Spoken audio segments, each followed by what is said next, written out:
Hey guys, welcome back to the channel, and today I'll be doing a review on the new uniform of Emma Frost, previously the White Queen and now the Black Queen with her Marvel Now uniform. Okay, now um, and I heard comments from the community saying that it's not really worth buying the uniform, and even Emma Frost herself from the shop, considering that it has a crystal tag, and even though you don't use real money to purchase her, still crystals are really are scarce resource. So if you are saving up for, let's say, the Magneto pack, then go ahead, just prioritize that Magneto pack because you'll be getting Jean Grey for that.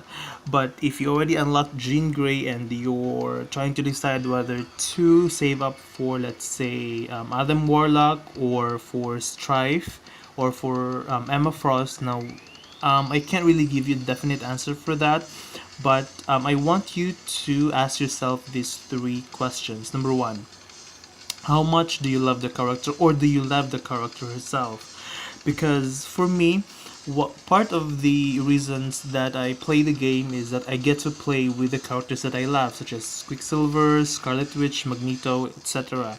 Now, if I don't get to build the characters that I love, then what's the point, right? In this case, though, I kinda sorta like Emma Frost, so that's why I built her. And I also happened to have spare resources that time because I did purchase her the moment or that update when she came out. So yes, ask yourself: do you like Emma Frost? Are you a big fan of Emma Frost? And if the answer to this is yes, then it should be a no-brainer. Go get her and build her, and tier to her. Okay, second, does the uniform give enough buff to her? I mean, with comparison to the base damage without the uniform and with the uniform. I'll get into that later. I'll show you a damage comparison in Shadowland, also in World Boss Ultimate. Okay, and third, does the cost justify the overall value of the character? And I would say yes, because Emma Frost is actually quite versatile. You can build her either semi-defensively or offensively. What do you mean by semi-defensively? You can give her a an attack ISO set such as Power of Hungry Hook or Overdrive. I wouldn't really recommend Hawk's Eye because she does not have a heal, so that HP is not really that useful. And the skill cooldown, if you have enough skill cooldown in your cards, then I don't really recommend it. But for the custom gear, when I say semi-defensively, then this is where you can give her either an invincibility proc or a heal at least 20%. So you can give her mind damage, ideally guard break immunity too. So guard break immunity, mind damage, and invincibility, or an HP recovery. Okay, or you can also do what I just did. I built her offensively, so the Power of Hungry Hook, and then mind damage, and then a damage proc of 200%. Cold resist, not really useful. So, but it's rare to get damage proc of 200%, so that's why I'm keeping this for now. When I still don't have a spare CTP of energy, but or destruction. Destruction is actually more ideal for her. Anyway, so yeah, there you go. So those two things, you can build her either semi-defensively or offensively. So semi-defensively, if you want her to excel in game modes such as Timeline Battle, if you still play that. I very rarely do these days. Or Conquest, if you're part of an active alliance. So that would be a useful build for. But if you're like me, yeah, I'm also part of an active alliance, but I also use her for World Boss Ultimate. All the bosses except Proxima because Proxima has high energy defense, and I also use her sometimes in the new game mode, giant boss raid. Sometimes I switch or alternate her with Wanda. And then third, yeah, that's about it. That's about it. So it's really up to you how often do you use her or which game modes you focus more on. Okay, so let's take a quick peek into my build first. So the skill cooldown, I was able to max that. Actually, I have more than enough in my cards, so that's why it's over the cap. Ignore defense is almost there. Crit damage and crit rate are pretty low, but the attack speed, because it's Power of Hungry Hulk, so it's over the cap, and I have more than enough in my cards. Right now, she's rocking almost 20,000 energy attack.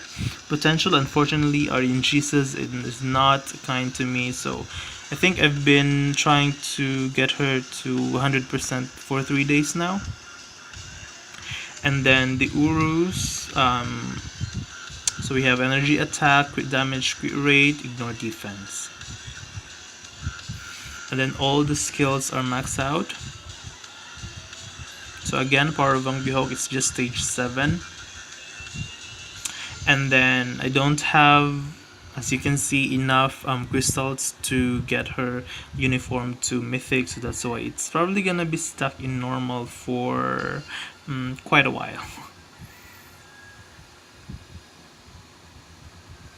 Okay, now let's take a look at the changes to the skills.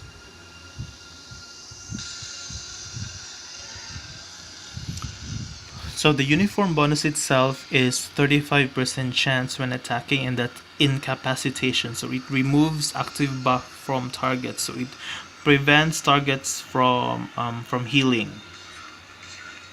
And then the illusion stab. This one is actually pretty useful because I did test her out. I'm gonna show you later in timeline battle. The summon that she has actually not only takes aggro, but it's actually pretty decent, pretty tough actually, because it as the description, it decreases all damage received by 85%, and this actually applies to the summon too. So that's why the summon is kinda whatever stats that she has, it's like it's really mimicking her. And then the enhanced mind blast, this is just like the one from her base kit but with more damage. And then the Queen's Wrath, this one looks like Ebony Moss, I think 5th skill or 4th skill.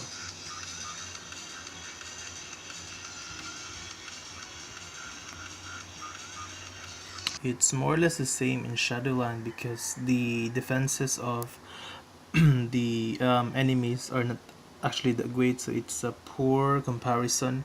So let's just see here how fast she can clear this without strikers. I only use anti-venom for the heal because, as I said, she lacks heal in her kit even with the uniform. Alright, so as you can see, I'm still I'll just go 5 then into 4, then sprinkle 3, 2 and 1. Oh, I wasn't careful there.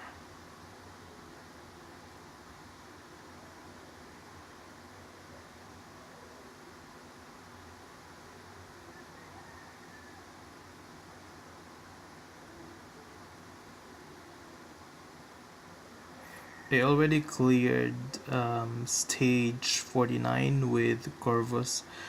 I mean with Ebony Maw, but I used Scarlet Witch for that, and as you know, Wanda has her self buffing leadership, and so I was able to use double support. In her case, since her leadership is not good, that's why I'm using Ancient One and Coulson for the T2 passive. And there you go, you see how useful those healing spores of antivenom are. I usually use antivenom for characters that have no heal, like Emma Frost, T3 Thor, T3 Captain America.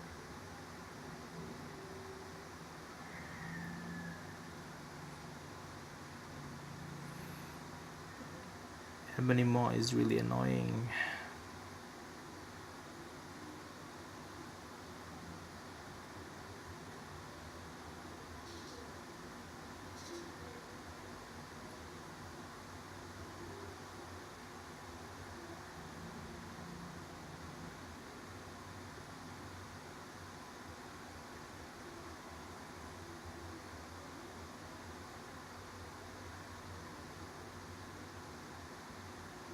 Her summon actually takes aggro, but I'm not really showing that here because we don't need the third skill that much.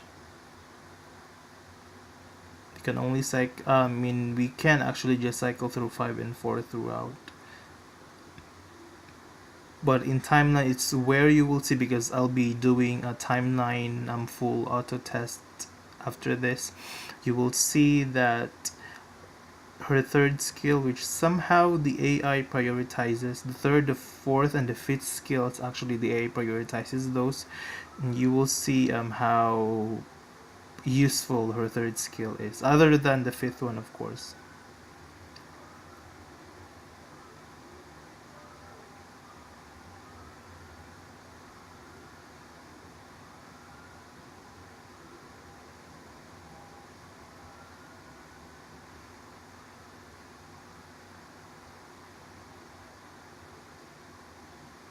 And there you have it. So I'll show you first a team without a remove debuff.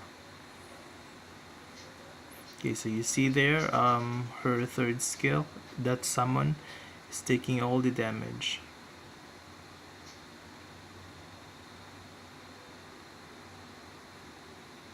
And just like that, Black Dwarf is gone.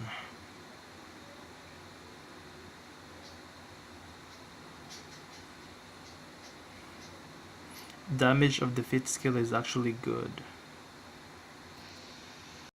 Now let's try someone with the reflect, Doctor Strange, and of course one of the most annoying uh, characters in Timeline, Quicksilver.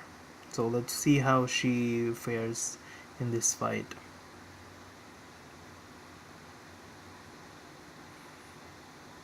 So there you have it. The AI used the fit skill, and just like that, Doctor Strange is gone. And Pietro is targeting the summon, so yeah, he's dead too.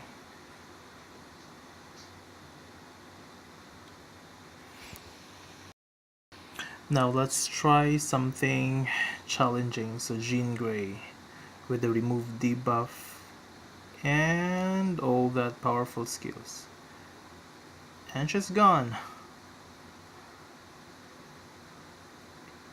T3 Iron Man, really low defenses, so not really a threat.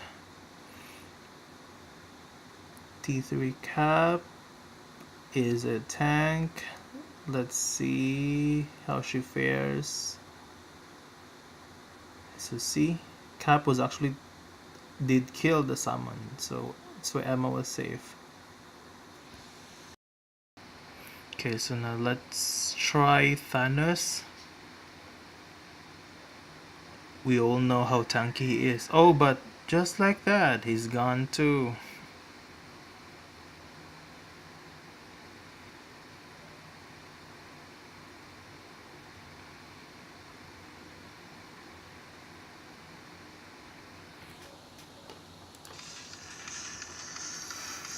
T3 Spider-Man. And Spider-Man has the type advantage against her, so let's see. And she's critical, but she's surviving.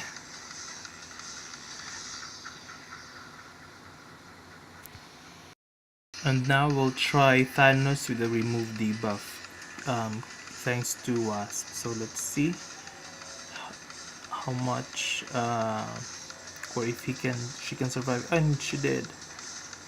She just killed Thanos. Even with Wasp, remove the buff passive. And now let's see if she can survive Cap 2. And we're critical. This time we'll be using her against all T3, so that's why I'm using Werewolf instead for additional damage, crit rate and crit damage. We won't have the heal, but we'll be relying on her damage and survivability, so let's see. Damn, she's really killing it.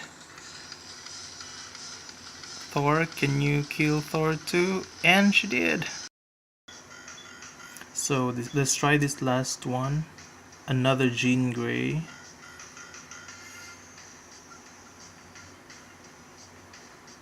She did survive the 5th skill. That's really impressive.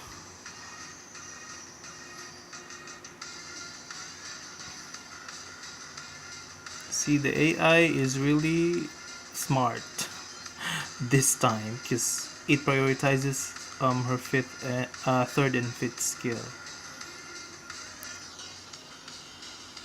Goodbye, Thanos.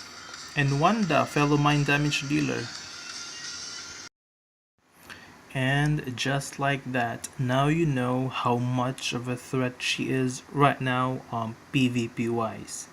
Okay, I really hope that you enjoy this review, and I really hope also that I'm able to help you on deciding whether or not you would or you should get this Marvel Now Emma Frost uniform. Okay, if you want to support me, please hit like and subscribe, and if you want to get notified every time I upload a new content, please hit that bell.